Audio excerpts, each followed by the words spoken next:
l'émission Parole de Femmes. Cette semaine, nous allons vous aider à découvrir et à libérer votre potentiel. Et nous sommes avec le pasteur Michael Dopia de la Guadeloupe. Bonjour, pasteur Michael. Bonjour Annabelle. Tu vas bien? Très bien. Très bien. Ouais. Tu as l'air heureux. Oui, je suis ravi d'être avec vous. Ah bon, c'est super. Ravi. C'est l'effet Parole de Femmes. Voilà. Ça rend heureux. Vous m'avez mis à l'aise, ça va. Ah bon, c'est bon de le savoir. Donc, comment tu es pasteur en Guadeloupe, C'est ça, oui. de l'église Le Véritable, et tu es aussi un coach, Oui. un coach Coach professionnel, en fait. Voilà. J'accompagne les personnes à la réussite. C'est mieux de les accompagner à la réussite. Oui. C'est pour les accompagner à l'échec, ça n'ira pas. Voilà, vers la réussite en tout cas. Et je suis aussi donc fondateur d'une association qui s'appelle Les Véritables Entrepreneurs Chrétiens, qui en fait regroupe une communauté d'entrepreneurs chrétiens. Et le but de cette association, c'est d'aider en fait les chrétiens à créer leur business et à impacter bien sûr sur le plan social et économique. Voilà, donc j'ai plusieurs casquettes. Effectivement, je suis leader aussi donc d'une église qui s'appelle Le Véritable, qui a une dizaine d'années et voilà, qui grandit au fil des jours et des mois. Tu es aussi marié, Oui. Et tu as trois beaux enfants, trois beaux enfants. une magnifique épouse, voilà, et voilà, je suis gâté. Et en plus, tu habites sous le soleil. En plus, voilà. Et donc, cette semaine, Oui. nous allons parler du potentiel, C'est ça. vraiment un thème qui te tient à cœur. Oui. Et parce qu'il y a beaucoup de femmes qui ont toutes les femmes finalement ont du potentiel, Bien sûr. mais on parle beaucoup de ce potentiel, mais il est où le potentiel? C'est ça. Et quelquefois, on ne le voit pas chez nous. Ouais. Et même si on le voit, on ne sait pas forcément comment l'exprimer, comment le manifester. Et on ne veut pas que cette semaine, le potentiel reste une belle théorie, reste un beau mot. On veut vraiment que les femmes puissent se saisir de cette réalité et aussi le mettre en pratique et le développer là où elles sont appelées à être. Donc toi, ta branche est vraiment l'entrepreneuriat. Mais cette semaine, on va parler de l'entrepreneuriat, mais on ne parlera pas que de l'entrepreneuriat. Je veux vraiment le préciser parce que si vous ne sentez aucune fibre entrepreneuriale, c'est pas grave. Le potentiel va se manifester ailleurs. Oui, voilà. Il y a de l'espoir. Hein, c'est quand ça, même. oui, tout à fait. Non, mais le potentiel, de toute façon, il n'est pas axé que sur l'entrepreneuriat, ça c'est une certitude. Le potentiel, c'est un ensemble en fait d'éléments qui ne sont pas encore réalisés, qui ne sont pas encore manifestés, mais qui existent en chacun d'entre nous. Ça existe. Oui, voilà, c'est bien réel. Tout le monde a du potentiel. Et donc, forcément, on se rend compte que le potentiel est intimement rattaché à la foi, puisque forcément, si on ne croit pas, eh bien, déjà, on ne peut pas manifester. Donc, il y a déjà un problème identitaire, premièrement, qui apparaît. Et c'est souvent ce qu'on retrouve même chez nous, les chrétiens, malheureusement, c'est qu'on croit en Dieu. Parfois, on peut même avoir le Saint-Esprit, mais ça ne veut pas dire qu'on croit réellement en toutes nos capacités et en toutes nos possibilités. Ce qui nous ramène automatiquement aussi à rechercher les capacités de Dieu, parce qu'il faut être très équilibré et ne pas penser que ce sont nos propres capacités personnelles qui vont nous permettre de réussir. Parce qu'en fait, nos capacités personnelles, on peut les valoriser, on peut étudier, on peut se former, c'est très bien, mais la base, la source de base, l'élément principal, le fondement, c'est bien sûr le Saint-Esprit. Et ce qu'il y a de formidable, c'est que nous voyons que Dieu est un Dieu lui-même incarné par la foi. J'aime dire qu'il est la foi incarnée, parce qu'il n'a jamais douté. Et quand on prend la Bible, qu'on lit la Genèse, on se rend compte dès le départ que quand Dieu a fait la création, il n'a pas douté du tout, à aucun moment, et tout ce qu'il disait se réalisait. Et donc, il faut croire effectivement que si nous avons ce Dieu qui habite en nous, nous avons forcément, nous aussi, la capacité, à travers notre foi et à travers les éléments que Dieu a mis en nous, nous avons les moyens de nous aussi d'accomplir des choses et de les voir se réaliser. Voilà. Donc, pour juste établir ce fondement, quand on parle de potentiel, on ne parle pas de force personnelle, on parle des capacités que Dieu a mises en nous, ces choses qui existent déjà. Et peut-être ça semble basique pour toi, coach de la réussite. Je crois que c'est important de préciser, comme tu l'as dit, le potentiel, ce sont des choses qui existent. C'est pas quelque chose qu'on va choisir. Tout à fait. Moi, j'ai envie de faire ça, alors je vais aller me chercher un potentiel quelque part. On va chercher un potentiel qui existe déjà. Tout à fait. Mais on peut prendre un exemple simple. La preuve que le potentiel existe déjà, c'est que même les personnes qui n'ont pas le Seigneur réussissent à faire des choses. C'est là où il faut comprendre les choses, parce qu'il y a des personnes qui n'ont pas Dieu, qui n'ont pas le Saint-Esprit, mais qui croient réellement en leurs capacités, qui arrivent à les valoriser. Il faut savoir que nous avons été réellement bien conçus.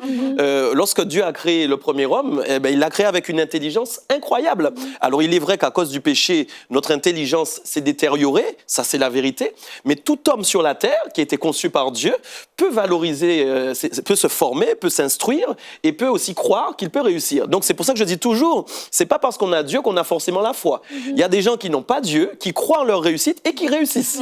Donc c'est la preuve que le potentiel existe chez tout le monde. Maintenant, j'aimerais parler de 3 obstacles justement qui empêchent aux personnes de justement détecter leur potentiel. Et la première, c'est le manque de connaissance, c'est-à-dire le manque d'estime de soi-même. Voilà. Et j'aime bien parler de ça parce qu'il faut être aussi là aussi très équilibré. Alors c'est vrai que par exemple dans le monde, les personnes vont avoir tendance à chercher l'estime de soi à 100%. Nous sommes capables, nous pouvons. Et là, on est réellement sur les forces personnelles. Et ça, nous, on peut aller plus loin que ça. Parce qu'en réalité, effectivement, nous avons des forces. On se rappelle très bien de ce verset qui dit que ce ne sera ni par la force ni par la puissance, mais que ce sera par l'Esprit de Dieu, au moment où ils étaient en train de rebâtir le temple. Et donc, il faut savoir que nous aussi, en tant que temple justement rebâti par le Saint-Esprit, c'est ça qui est formidable, le Seigneur nous a conçus à nouveau, il nous a restaurés pour que nous puissions justement nous connaître nous-mêmes. Donc, sur le plan identitaire, Dieu a fait une nouvelle connexion à travers le Saint-Esprit qui nous permet de connaître l'ADN de Dieu lui-même, l'ADN du royaume des cieux. Et le royaume des cieux est un royaume qui réussit toujours. Il est le royaume qui réussit au-dessus de tous les autres royaumes qui existent sur la terre. Donc, forcément, si nous sommes connectés à ce royaume, par le Saint-Esprit, nous avons la capacité de nous estimer, non pas avec une estime propre, mais une estime qui vient du royaume des cieux. Et donc, il faut parcourir la Bible pour voir tout ce que Dieu a réalisé, tout ce qu'il a fait de formidable, remplir notre esprit de ces choses, le Saint-Esprit lui-même valorisant ces choses en nous, nous permettant de voir réellement ce que Dieu est capable de faire et nous assurant nous-mêmes, waouh, nous sommes nous aussi remplis de la présence de Dieu et donc nous pouvons nous estimer grâce à Dieu. Voilà. Ok, attends,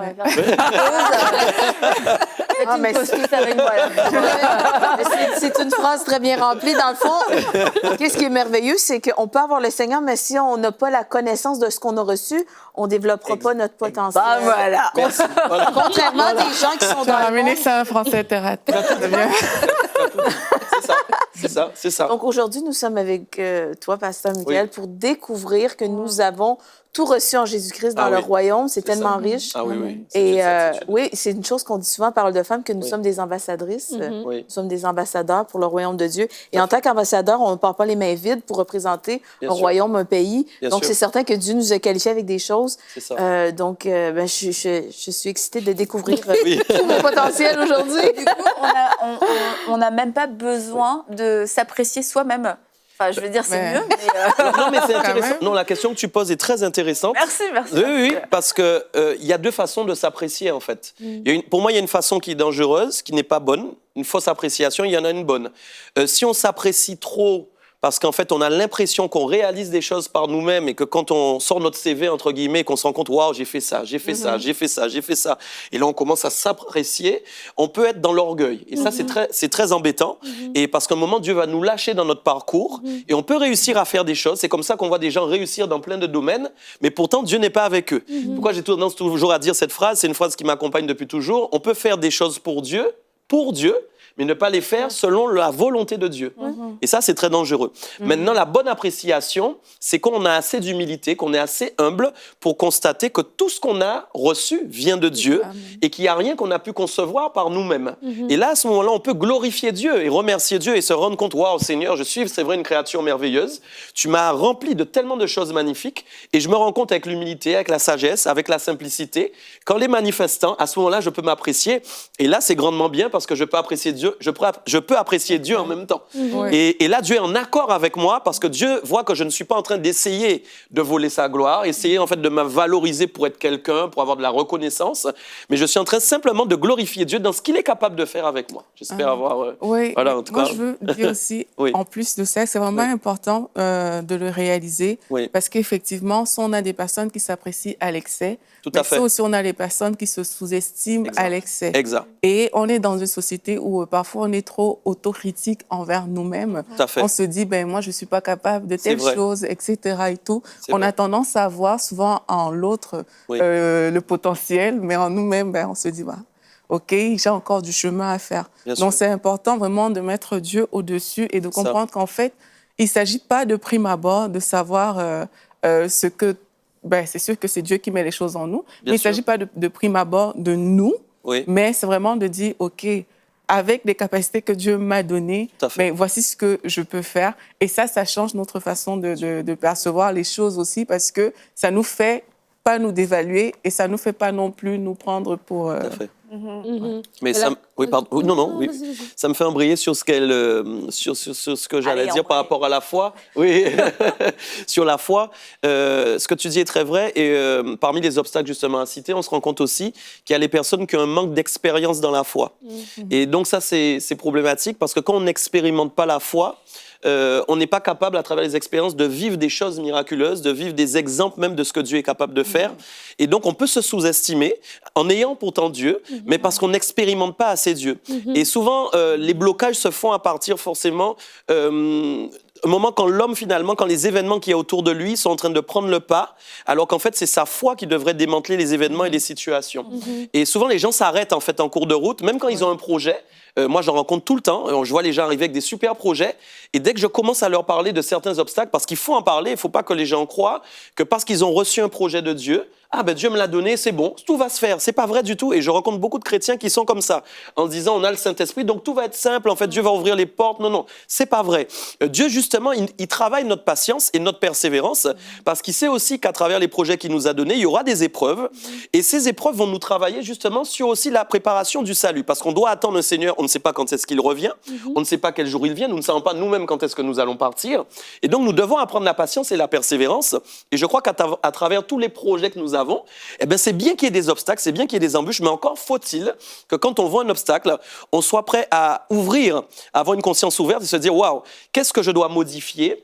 Qu'est-ce que je dois changer? Est-ce que je suis capable d'entendre la voix de Dieu pour savoir l'élément que je dois modifier qui va me permettre de surpasser cet obstacle et d'aller plus loin?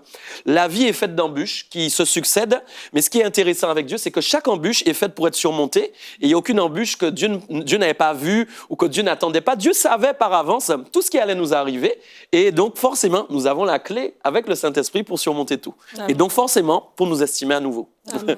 Un autre obstacle? Oui, alors là, on en a dit, justement. Ouais. Alors, voilà. Donc, je disais, le manque d'expérience, forcément, dans la foi, ou alors ne pas avoir la foi tout court. Ça aussi, on en reparlera d'ailleurs un peu plus dans d'autres émissions, mais le problème de l'incrédulité. Et je me rappelle de cet enfant qui avait un esprit qui le jetait dans le feu et dans l'eau tout le temps. Et le père avait appelé pourtant Jésus. Il savait qui était Jésus. Il savait très bien ce que Jésus était capable de faire. Mais pourtant, face à Jésus, il a eu un manque de foi. Il a dit, viens au secours de mon incrédulité. Et alors, à ce moment-là, même Jésus est étonné. Et il a dit, Jésus est étonné qu'il ne croit pas finalement. Et donc, on se rend compte aussi que nous, en tant que chrétiens, à travers le potentiel, et ça, c'est vraiment quelque chose qui bloque, en fin de compte, souvent le potentiel qu'on a, notre potentiel doit être intimement accordé avec la foi.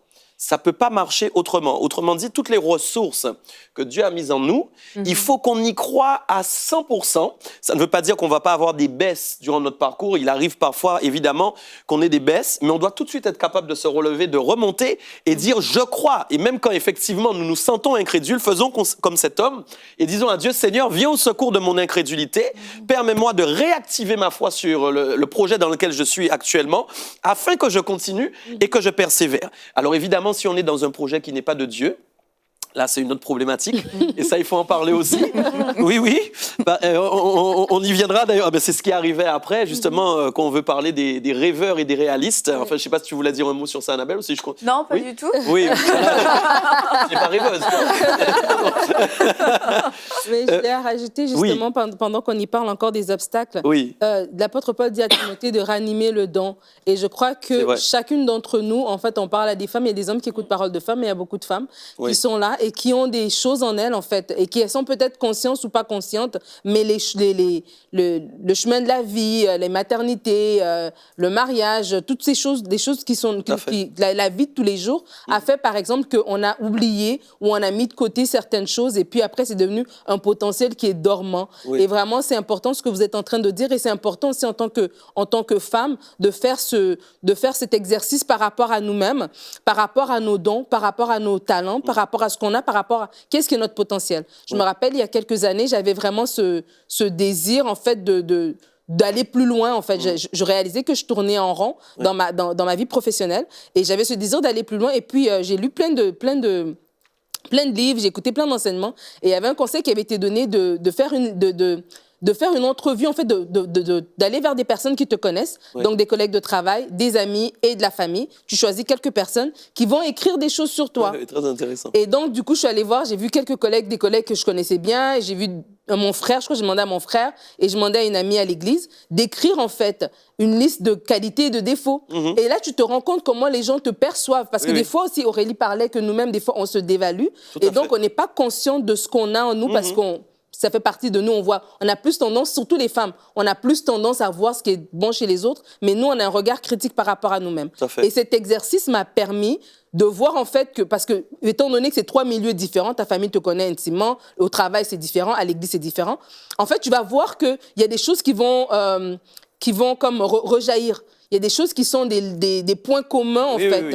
Et il y a des perceptions que les gens ont de toi, des qualités que toi, tu ne soupçonnes même pas, mais entendu du regard, des oreilles des autres, ça vient vraiment te ranimer, ça vient vraiment ouvrir tes yeux pour dire « Ah oui, Seigneur, t'as mis ça, t'as mis ça, t'as mis ça. » Et c'est là qu'on est capable d'aller dans la parole et c'est là qu'on est capable de, par la foi, justement, saisir ses promesses, de dire « Oui, tu as des plans et des projets pour moi, tu as des œuvres que tu as permis et ces dons, ces talents, ces qualités, je les apporte comme mes 5 pains et mes 2 poissons pour que tu puisses les utiliser pour entrer dans ce potentiel que tu as pour moi. » D'ailleurs, souvent, ce qui manque et qui est très intéressant aussi, c'est l'écoute du Saint-Esprit. Les gens souvent suivent en fait les pensées en fait charnelles qui résonnent en fait dans leur esprit, parce que la chair aura toujours tendance à dire des fois non, ce n'est pas toi, ce n'est pas pour toi, tu ne réussiras pas.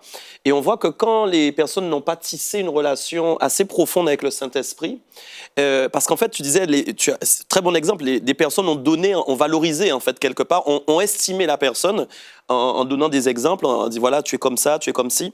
Mais en fait, ce qui est intéressant de savoir, c'est que le Saint-Esprit, lui aussi, veut nous parler dans ce sens.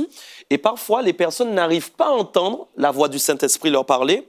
Et ça dénote en fait d'un manque d'intimité aussi avec le Saint-Esprit. C'est pourquoi aussi le potentiel, de toute façon, doit être conduit aussi par le Saint-Esprit.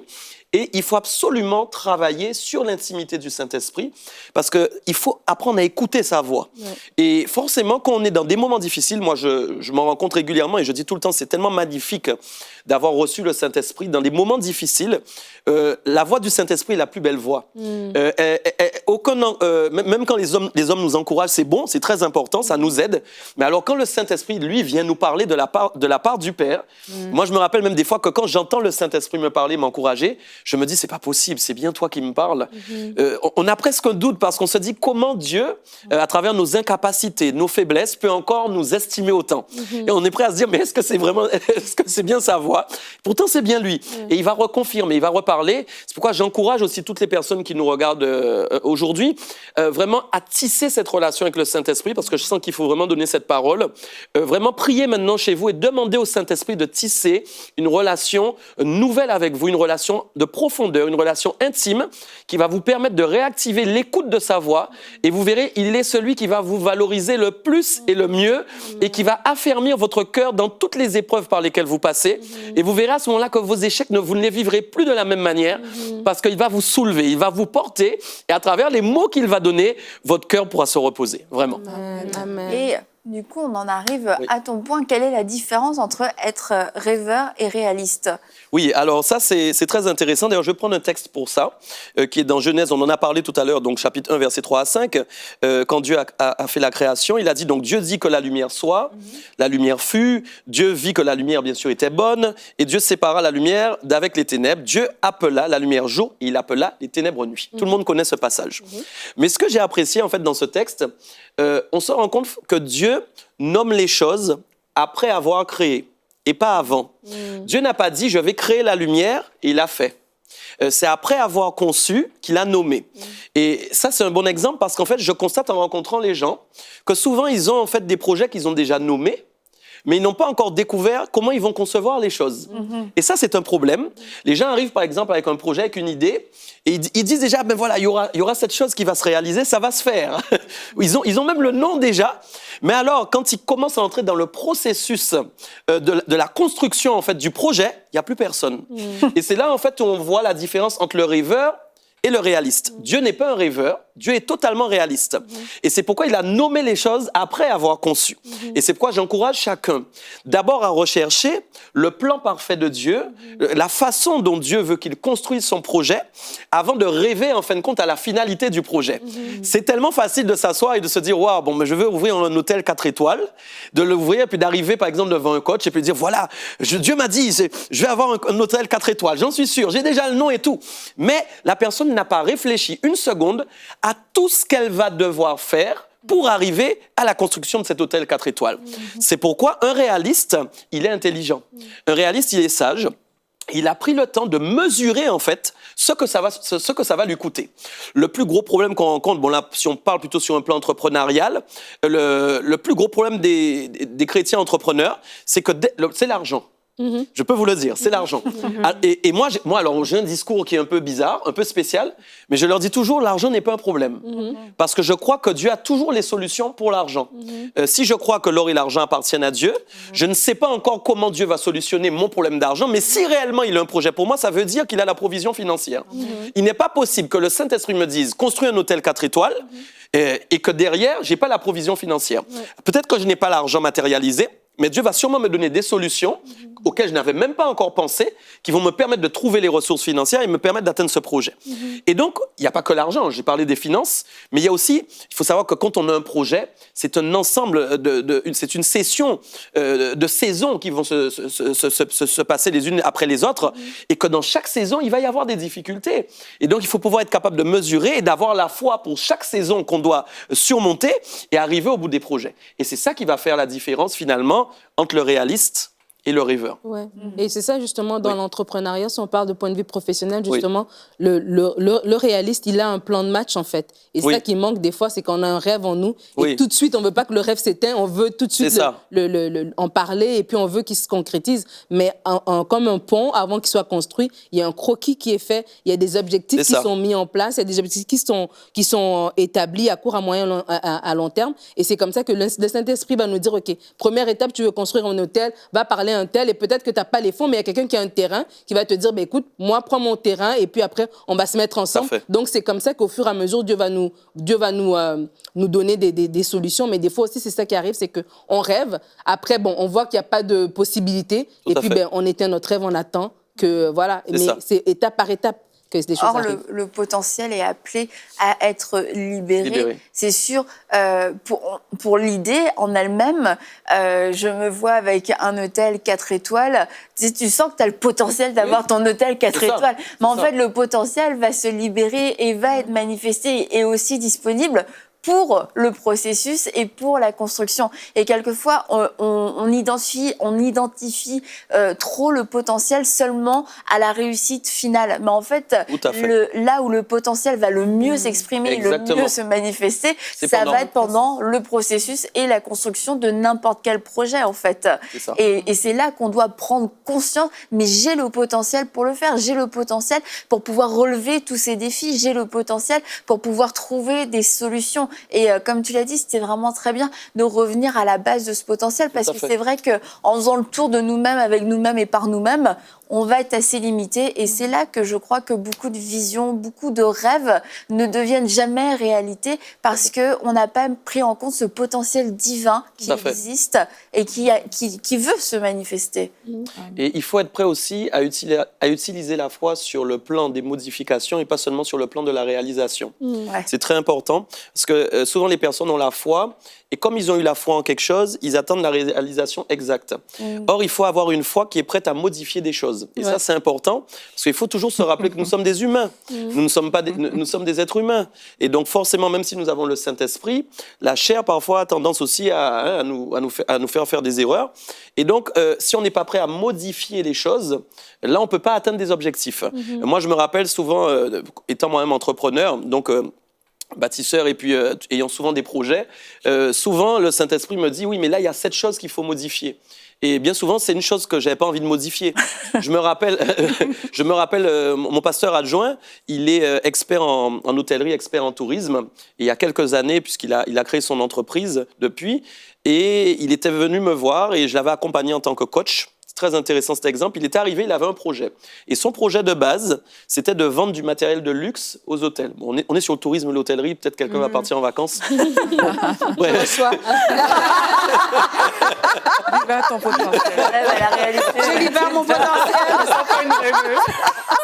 Je sais pas, mais bon. Bref. Et donc, du coup, il était arrivé, il avait ce projet de vendre du matériel très moderne, etc. Enfin, il était vraiment sur ça. Et quand on a commencé à travailler ensemble, donc j'ai travaillé un peu sur tout ce qu'il avait fait pendant son parcours, travaillé justement sur son potentiel, ses qualités, ses compétences. Et puis, pendant qu'on travaille, je constate au fur et à mesure, je lui dis, mais quand même, tu as quelque chose pour être un expert, en fait. Tu as quelque chose pour être un conseiller, un consultant. Et ce projet, effectivement, était bien, mais il n'était pas réellement viable parce que sur notre île, c'est vrai qu'il y a encore beaucoup à faire sur le plan de l'hôtellerie. Et donc, forcément, il n'y aurait pas eu, je crois, beaucoup d'hôtels qui auraient pu se permettre d'acheter autant de matériel moderne à des coûts élevés. Et là, du coup, on a commencé à travailler sur des modifications. Pourtant, il avait la foi pour son projet. C'est pas qu'il n'avait pas la foi pour son projet. Parfois, les gens, en fait, sont trop fermés par rapport à ce qu'ils ont reçu et ne comprennent pas qu'il y a un moment, il y a une ouverture d'esprit qu'il faut avoir. Il faut avoir justement suffisamment de foi pour percevoir la modification qui doit opérer. Et donc, qu'est-ce qui s'est passé? Le projet a changé.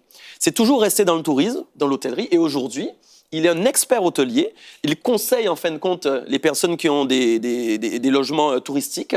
Et il les aide à louer leurs biens. Et donc, le projet est viable, le projet existe toujours, mais il a été modifié. Et donc, sur cette pensée, il faut rappeler qu'il ne faut pas avoir peur de modifier certains éléments dans ces projets, qu'ils soient professionnels ou non d'ailleurs.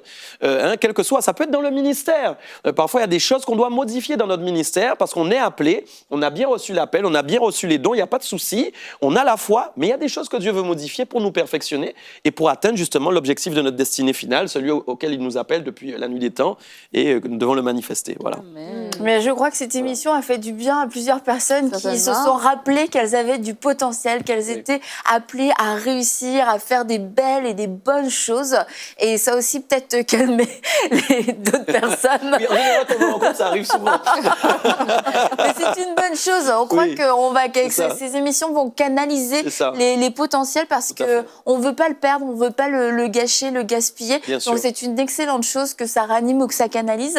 Et demain, on va voir comment on définit des objectifs de réussite parce que c'est important de savoir où on va, comme tu en as déjà un peu parlé aujourd'hui. Alors, merci beaucoup d'être venu sur ce plateau et on se retrouve demain tous ensemble pour une prochaine émission de Paroles de Femmes.